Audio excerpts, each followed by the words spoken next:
Interface Video, in cooperation with Fairfield Federal, presents Fairfield Today. Brought to you by Fairfield Federal Savings and Loan, Fairfield Medical Center, Fair Hope Hospice and Palliative Care, the Frankie Smith Funeral Home, Fairfield County Adam H., Dagger Law, and the Fairfield County Board of Developmental Disabilities. Hello friends, and welcome to Fairfield Today. Paul Jasson with you. Another beautiful day as we begin our taping downtown.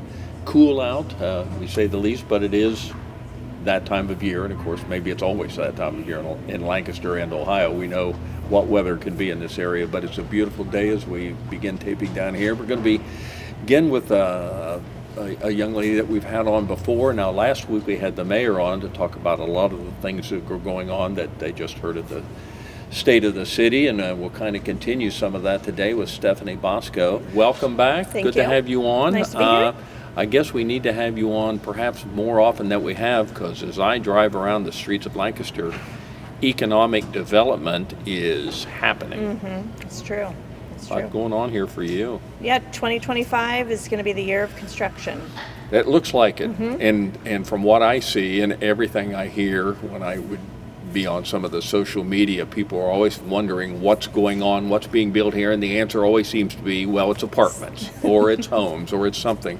So I guess, and I talked to the mayor about this last week, about one of the things he heard when he came in to office a year plus ago was, and Dave Scheffler used to talk about this too, was the need for more housing, more affordable housing, more That's right. things like that. And a lot of that is what we're seeing now. That's right. Yeah, our population is growing immensely. If you want a rural atmosphere, but with all the amenities you can choose from, you know, what church you want to go to, what schools you want your kids to go to, a bustling downtown, beautiful views, you're going to come to Lancaster if you're considering Fairfield County. We have a lot of job growth coming. And we have, and not just locally, we have a lot of job growth coming in the whole state.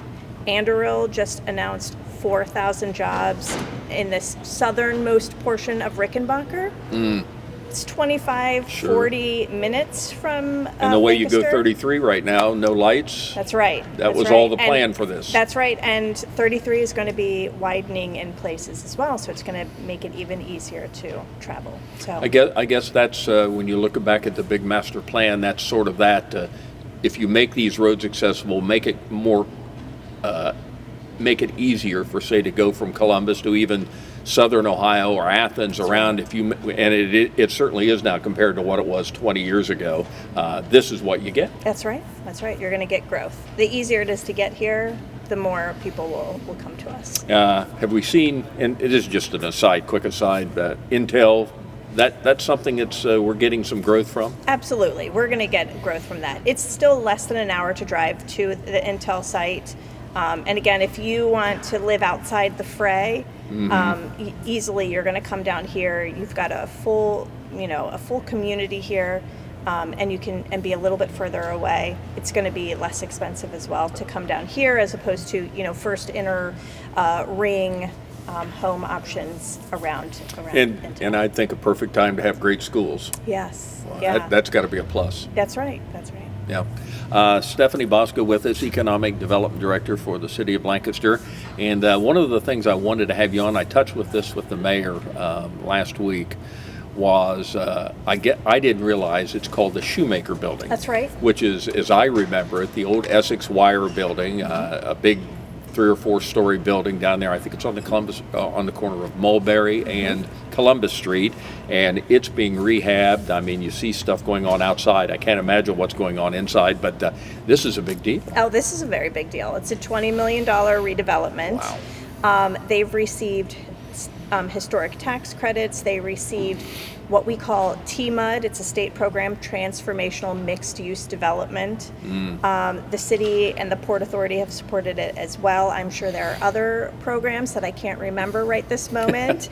That have great initials and cool acronyms. That's right. I believe the county supported them, also using the land bank.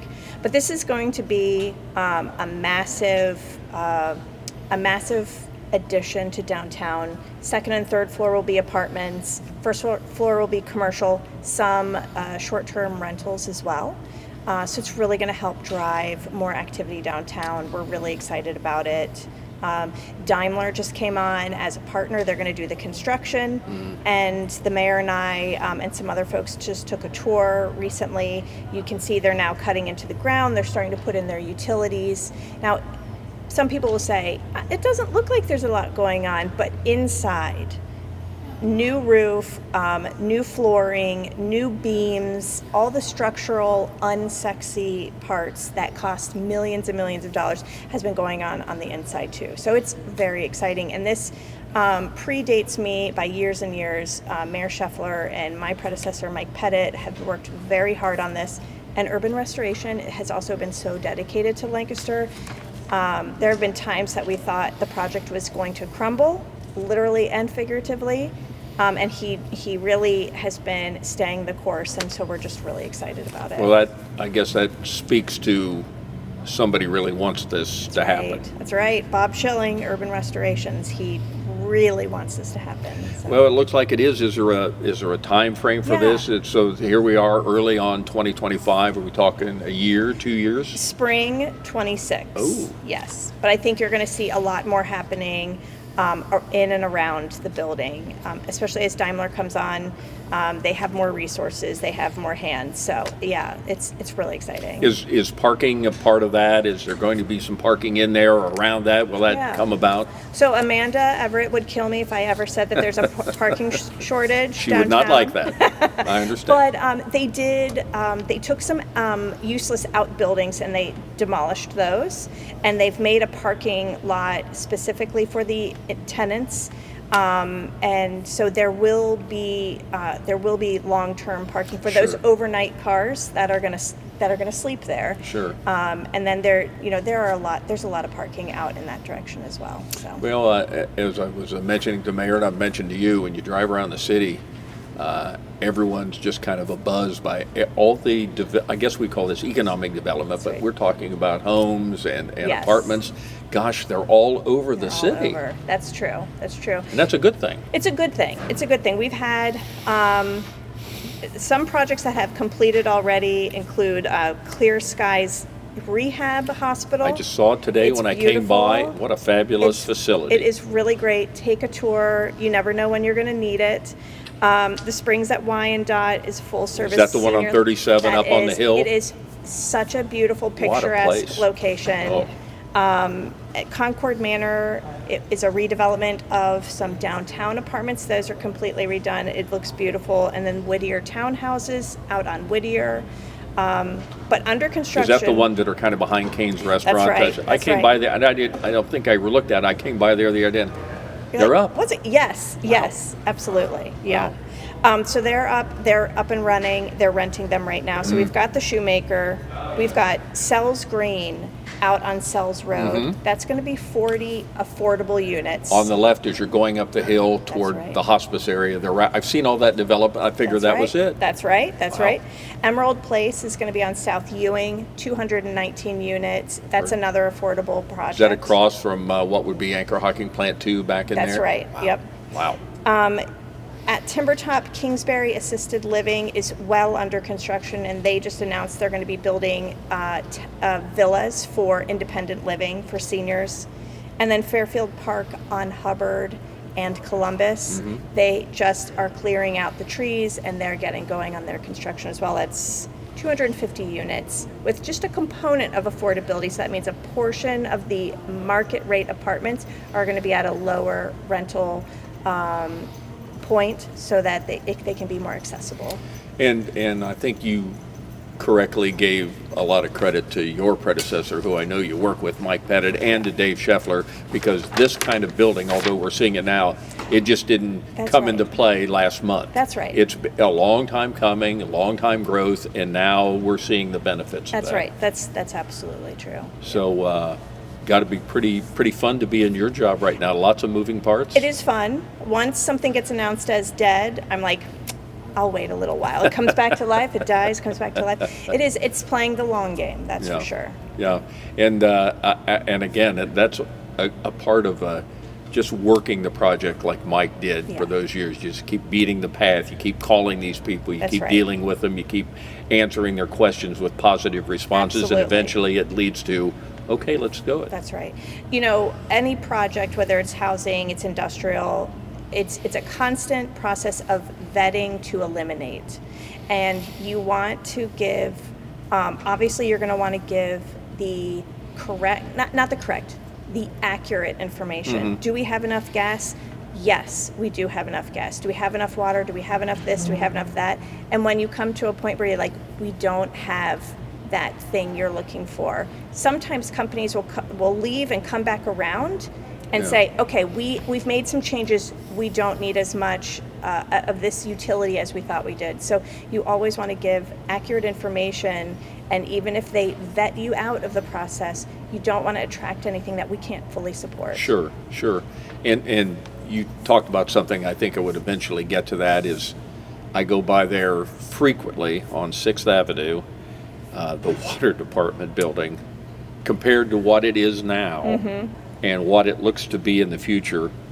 Wow. That's right. That is amazing. And a lot of these are answers to questions that people came to you. Can we have enough water? That's The right. gas, blah, blah, blah. But the answer is going to be yes. That's right. And knowing that there's a community that would consider expanding water and wastewater departments, capacities, you know, developers see that as a signal that will be welcome here, or they would consider growth.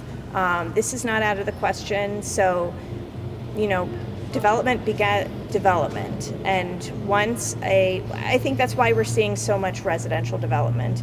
Apartment developers are finding that Lancaster is open to apartments, so they're coming in full force. But we're not just open to apartments. We really need single-family homes.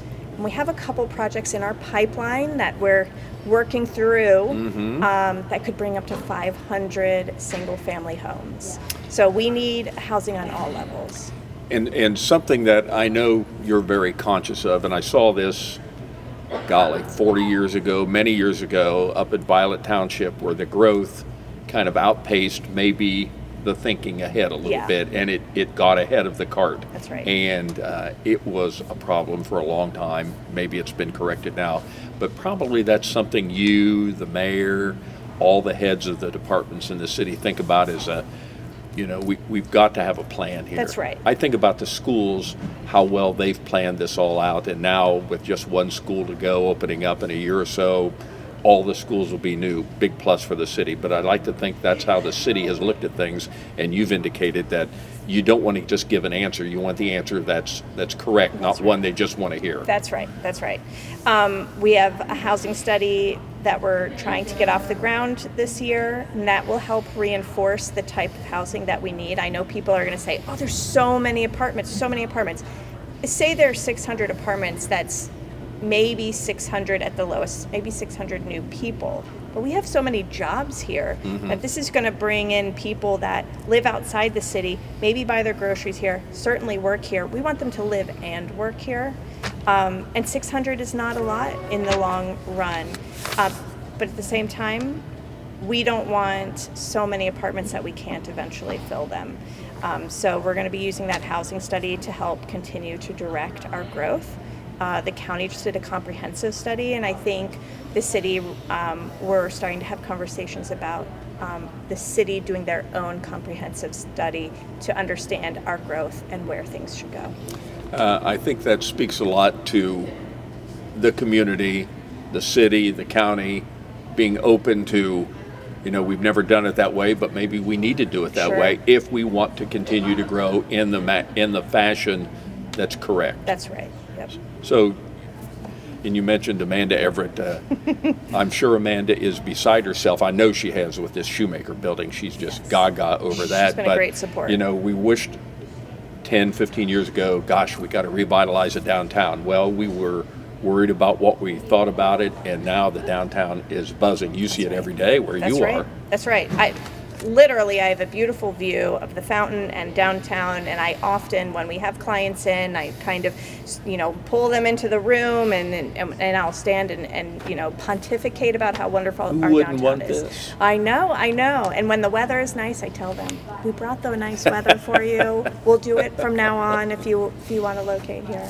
Well, it's always fun having you on, Stephanie. You got so much to talk about, and golly, it's just exploding now. We see that, so we better let you get back to your job, because I'm sure you've got calls There's waiting things to on you do. to make. There's I things to do. understand. Stephanie Bosco, who is the Economic Development Director for the City of Lancaster. Her and Don McDaniel, the mayor, replaced Dave Scheffler and Mike Pettit, doing a bang-up job. You can tell that by everything that's going on, and everybody has kind of worked in some kind of synchronicity to make all this come about. So, so thanks for everything going on here now, and you in your office there, and maybe you are your office. I don't know. I am. Well, I work with the whole city, so yes, it's a big team. And the city has done a great job, That's right. and the mayor and his team there. So thanks for everything. We'll get you back on, and Okay. I know there's more we can talk. If we just There's talk next always. week, there's That's probably right. more we. Okay. That's right. Stephanie Bosco with us. Thank you, dear. Thank you. Thank you. We'll be back in just a moment. If you've been thinking about getting a home loan, now is the time. Hi, this is Carrie James from Fairfield Federal. Our experienced lenders are here to help you make your vision a reality. For more than 125 years, we've been helping our community achieve homeownership. Fairfield Federal has convenient online application for your home loan, home equity loan, and home equity line of credit needs. Visit fairfieldfederal.com to get started. Fairfield Federal for checking, savings, and home loans. Data charges may apply, subject to credit approval. Member FDIC, Equal Housing Lender, NMLS number 402612. The reason why I do what I do is I love helping people, and I really love to work on understanding and striving to improve the lives of the people in our community. Being in Fairfield County is having a network of people around you. I am driven by my belief that every individual deserves an opportunity to achieve mental and emotional balance, and I'm very passionate about contributing to that process. Community, connections, collaboration. The Fairfield County Way.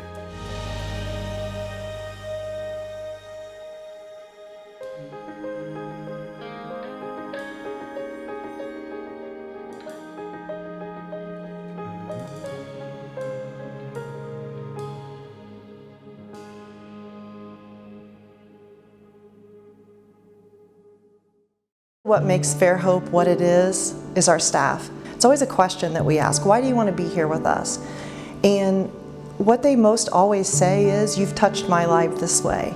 You took care of this person, or I've seen what you've done and I want to do that. And so the staff that have been here know what it takes. They've been on the other side. They see what it takes to make someone comfortable, to make the family comfortable, and really what kind of support they need. And so I think that's what really makes Fairhope what it is. Fairfield Medical Center is more than a hospital. We're a health system that's been putting people first for more than a century. From the youngest patients to the eldest, our compassionate team of caregivers are here to support you through every season of life. We are healers, cheerleaders, patient advocates, and champions. Your health is our greatest accomplishment, and we are proud to serve you. Whatever you're searching for, you can find it at Fairfield Medical Center. At Fairfield DD, there are a lot of things to be excited about in 2025. We've launched a new website that has a ton of great information for the community. We also have implemented a brand new strategic plan where we lay out steps that we'll take in the next few years to move our mission forward. As always, community partnerships and collaboration help us succeed, as together we move as one. March is right around the corner, and with it comes Developmental Disabilities Awareness Month. Fairfield DD is excited to participate in a wide range of events that raise awareness and build a community that values every person. Find out more at fairfielddd.com. The Frankie Smith Funeral Home and Crematory in Lancaster and the Johnson Smith Funeral Home in Baltimore have a long and wonderful history of serving our community. Feel free to give us a call at 740-653-0652. Stop in and see us at either of our two locations, 405 North Columbus Street in Lancaster and 207 South Main Street in Baltimore. Respect for tradition, regard for change. Welcome back to Fairfield Today. I want to thank Stephanie Bosco, the Economic Development Director, giving us so much insight and the things that are going around. If you live around here or work around here and see it, you can hardly drive on any part of the city where there's not something going on. And we didn't even get to talk about some things about a new connector going on from the east side of town to make traffic less downtown, the truck traffic. We didn't get a touch on that, but we'll get her back because they've been awarded a grant for that. But that's the earlier program. We want to move on now to something that we always find fun to talk about is the arts and things going on in the arts here in Lancaster and Fairfield County. And when you think of that, I think you certainly think of the Decorative Arts Center, which is maybe 100 yards up the hill here. We have the Executive Director with us, Jason Crabill. Jason, welcome. Thanks, Paul. Nice to see you. Nice day to come down the hill today. Beautiful day. Beautiful day, a little brisk, but the sun's out. A little brisk. Yeah, no complaints. It's better than a month ago, That's 2 weeks ago. Right. Maybe. That's absolutely right. That's right. And we're not out of that yet, so let's go with that. You can't go up and down Main Hill without looking at the big wall in front of the Decorative Arts Center. They always have this wonderful mural that changes periodically with their exhibits, and it's a great advertising thing. Whoever was that idea to put that on there, bingo. I know. It's great. Can you take credit for that? No. It was there before. It was there before I got there, but it's great. It's just been a wonderful advertising thing right now. What's the current exhibit? So the current exhibit is The Nearest Faraway Place, Ohio's Painters, Makers, and Their Mentors. Always great titles for things. I credit whoever comes up with these ideas. They're very intriguing and make you want to see it, which is the whole point. That's what we want. Yeah, we want people to be So how long? That's been going on a while. So it opened at the end of January. Okay. So we're a couple weeks in, okay. And it runs through April 27th, through the end of April. It's a great exhibit with some artists you may know, Ohio-based, either born here, studied here, created their art here. There's some strong Ohio connection, but then also artists that you may not be so aware of.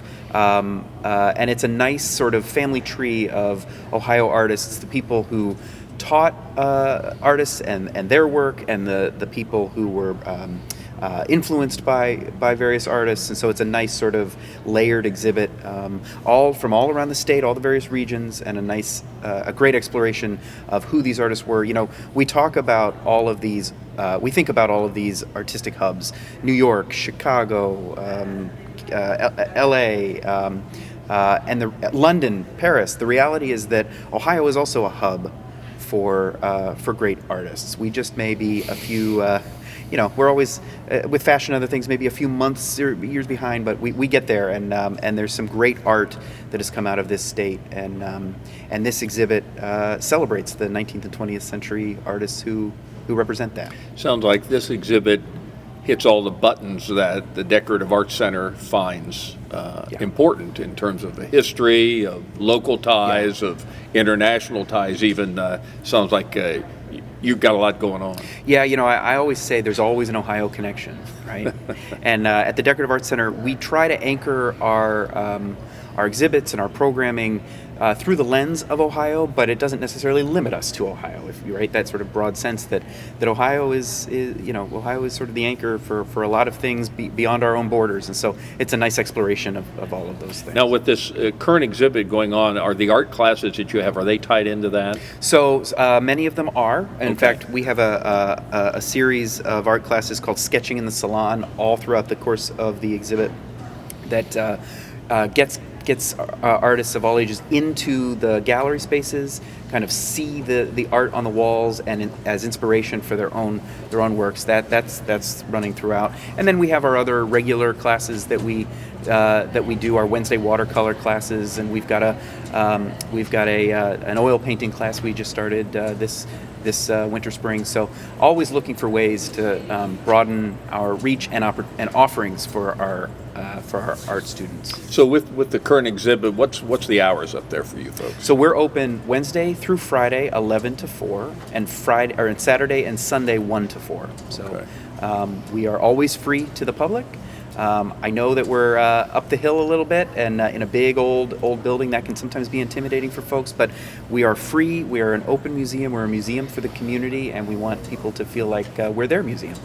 I think about, and I don't even know how long it's been, the Decorative Arts Center has been there. I can remember when the commissioners started working on this. It had been 25, maybe more years 25 ago. years. In fact, next year we're celebrating our 25th anniversary. And I'm sure that'll be a big deal. Yep. And well, it should be. But when I think about them coming up with this idea, and I think how it's evolved and how it's worked out with all the tremendous exhibits over the years that the Decorative Arts Center has gone through, you've been a real plus to the community down here. As the downtown has grown, you've maintained this wonderful ability to get great exhibits up there, and the downtown certainly growth has been a blessing to you. It has. You know, we consider ourselves to be sort of an anchor organization in the downtown. We're sort of the last stop downtown before you go over the hill. Right. But you know, there's so much culture right in downtown Lancaster. Us, the Sherman House, the Georgian, the Glass Museum, all the other art and clay, all the various organizations. We know this. There's a great arts community in Lancaster, and Lancaster is a great community that supports the arts.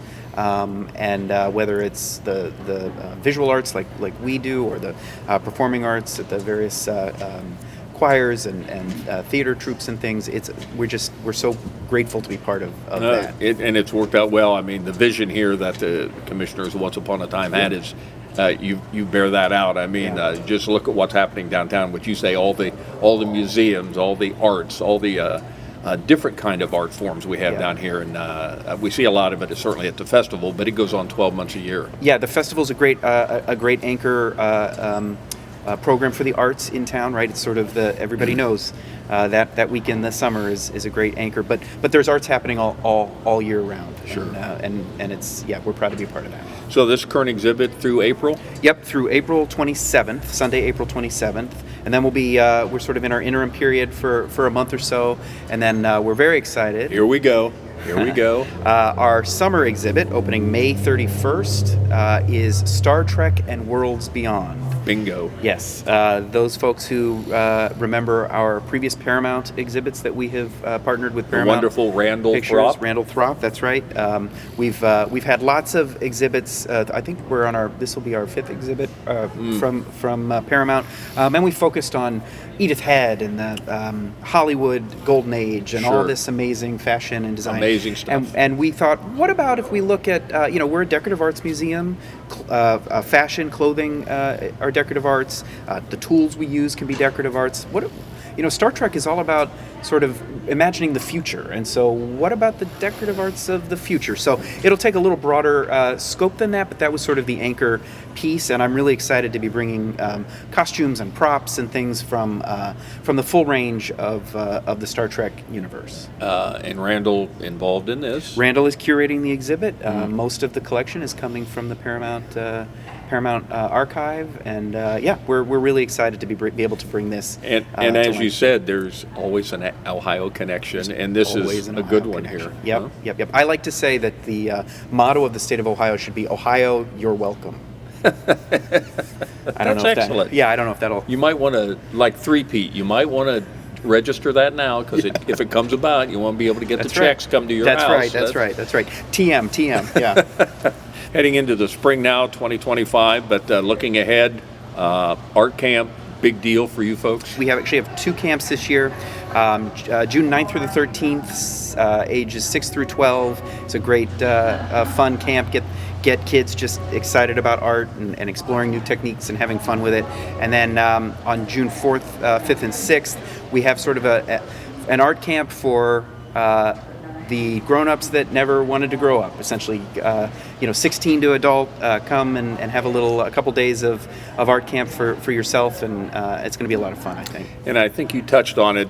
Free is the word. A lot of this stuff is just walk in and enjoy. Our admission to the museum is always free when we're open. Our classes, we try to be very conscious of our prices, and so those are always reasonably priced. Art camp is no exception to that. So we try to create as low a bar for entry as possible for people, because again, we really do want people to feel comfortable in our space, to feel like if they want to have a slightly elevated experience and still have money for lunch, they can come to the Decorative Arts Center. And good on you for doing that, because lots of times people can be intimidated by arts. They can think it's out of my league. Maybe I can't afford that, and they don't inquire. But this is a good place to start. Absolutely. And if you've never felt comfortable in an art museum, or you don't understand art museums, come on in, talk to our docents.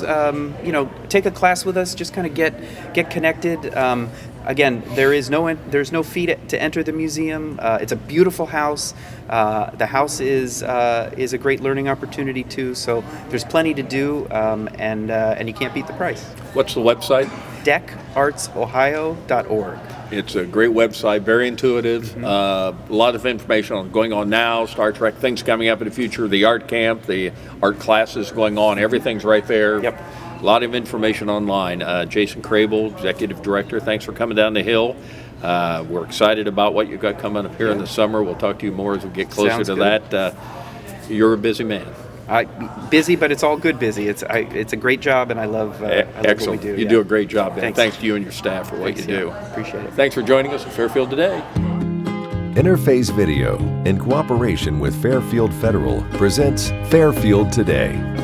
Brought to you by Fairfield Federal Savings and Loan, Fairfield Medical Center, Fair Hope Hospice and Palliative Care, the Frankie Smith Funeral Home, Fairfield County Adam H., Dagger Law, and the Fairfield County Board of Developmental Disabilities.